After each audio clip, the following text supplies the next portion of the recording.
प्रोपोगेंडे में जमीन आसमान एक करने वाला भारत और उसका मीडिया इंफॉर्मेशन वॉर में भी पाकिस्तानी सच के सामने ढेर हो गया। इंफॉर्मेशन ऑपरेशंस की जंग में मोदी के भारत का पूरा मीडिया ही अभिनंदन निकला। पुलवामा वाक़े पर शोर मचाने वालों पर इंफॉर्मेशन स्ट्राइक में भी पाक फौज ने अपनी धाक बिठा दी, वो भी ऐसी कि भारतीय मीडिया ने ISPR को ISI से ज्यादा खतरनाक करार दे दिया।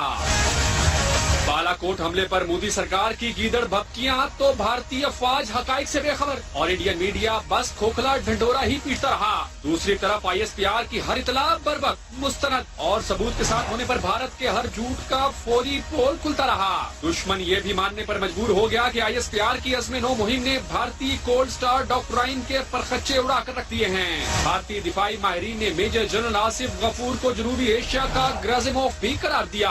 हाइब्रिड वॉर का नजरिया सबसे पहले रूस के जनरल ग्राजिमोव ने 2018 में पेश किया था। इंडियन माहिरीन ने तो मोदी सरकार और सिक्योरिटी इदारों को ISPR की इंफॉर्मेशन स्ट्राइक से बचकर ही रहने का मशवरा दिया है। उस्मान